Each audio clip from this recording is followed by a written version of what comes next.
Hey there and welcome to a Dave Does video, and today's just a video from myself. I'm talking to you about my little journey that I went on, or where I'm still going on.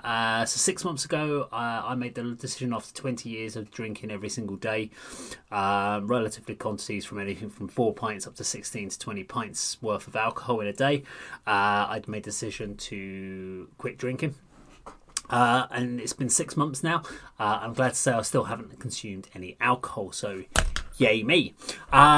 Bit of a challenging journey. So you may have seen on some of my videos, you'll see me with a can in my hand. So this is a Bavaria 0.0% alcohol beer, or alcoholic free beer, and they're the sort of things that I will drink, and I'll talk about that a little bit just because I've got a few tips that might help someone out there, or might make you decide whether or not it's quitting is for you, or help you get to that decision if that's what you want to do. But the journey's been difficult.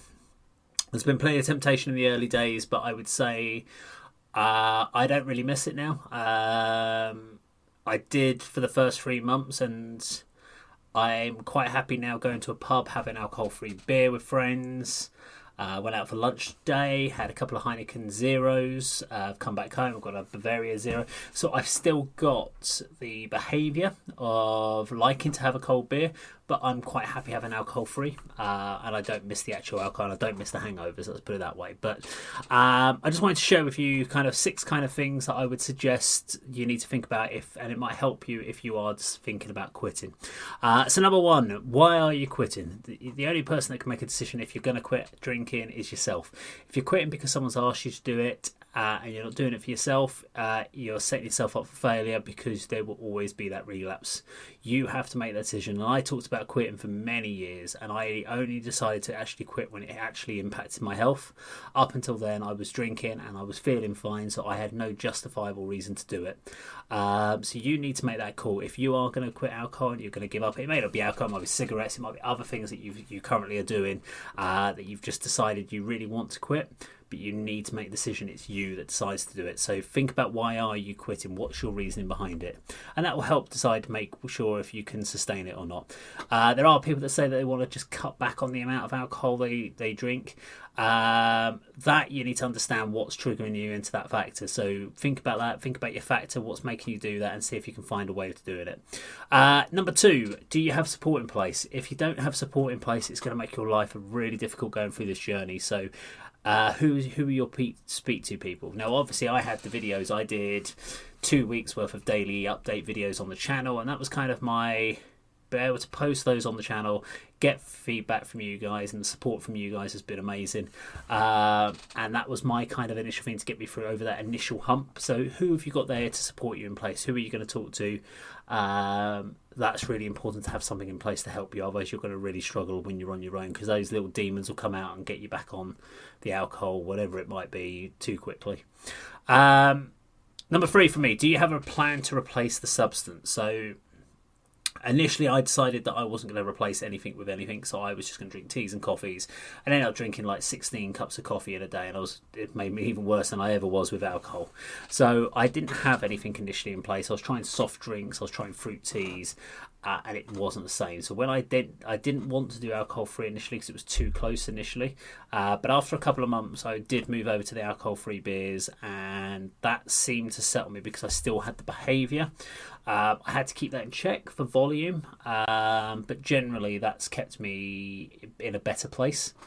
So do you have something that's going to replace it that you're going to do? Because you've spent so much of your time doing that. Just to stop doing that, you're shutting it down from a medical point of view, but you're also impacting it from your behaviours and your habitual habits. Number 4, are you committed to do that? So are you genuinely decided that you're going to commit it? Are you one of the people that are going to just do it for a short period of time and then know that you've got that at the end of it, you're going to be able to go and just jump back into alcohol? Someone asked me and said, do you believe that will you be able to have a drink in the future?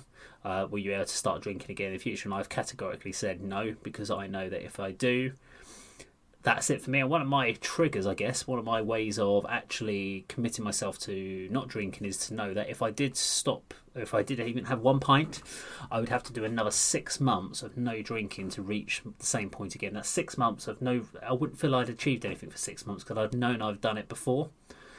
So I'd been like, well, you've not drunk for 4 months. I'm like, yeah, but last time I did it, I didn't drink for 6 months, so I still haven't even bettered what I did before. So for me, to make sure I stop drinking, I know I can never drink again. Number 5, believe you can do it. If you don't think you can quit, why are you quitting? Because no one is going to do it for you. The only person who can give up, no matter how many people turn around to behind you and say, oh, you should quit, you need to quit, I'll help you. Great if they're going to help you, but unless you are prepared to quit and stop the substance yourself and make that dedication and that commitment, you are not going to be able to do it. You need to be committed and you need to believe that you truly can do it. And finally, the one thing that will happen is you'll get those little demons in your head. So number 6, when those little demons are kind of telling you, you kind of feel yourself going to the off license or anything, stop, count to 10, take a breath, and then before you make a decision. Sometimes if you go on impulse, you will do something wrong when you're committed. The amount of times I almost went into an off license, or I was walking down an aisle and I'd pick up a beer and I actually had to suddenly think, what the hell am I doing? What am I doing? Put it back. What are you doing? And that was in the early stages. I wouldn't do that now. I don't feel the need to. But in the early stages when you first quit, it was very easy for me to go down that route. I've even had circumstances recently where I'd ordered food and a drink and I'd left the table for a minute. I'd come back and they'd put the wrong drink on my table. So I'd ordered a Heineken Zero. They put a full pint of Heineken there. But I took it straight back to the bar and said, no, I actually ordered a Heineken Zero. Can you please replace? But it would have been so easy in the early stages just to go, oh, sod it. I'm on my own. I don't have to tell anyone. But you're only kidding yourself, really. So I wanted to share those little 6 things with me. They're my kind of initial thoughts of going through the journey myself. It's an ongoing battle, but it's a lot easier than it was in the early days. But just wanted to share my story. Thank you very much for those that have listened to this to this story, or my challenge, if you like. Thank you all for the support on the channel generally. Hope you enjoy it. A lot of changes coming, lots of new videos coming. So thank you very much for watching. And that is, of course, how Dave does it.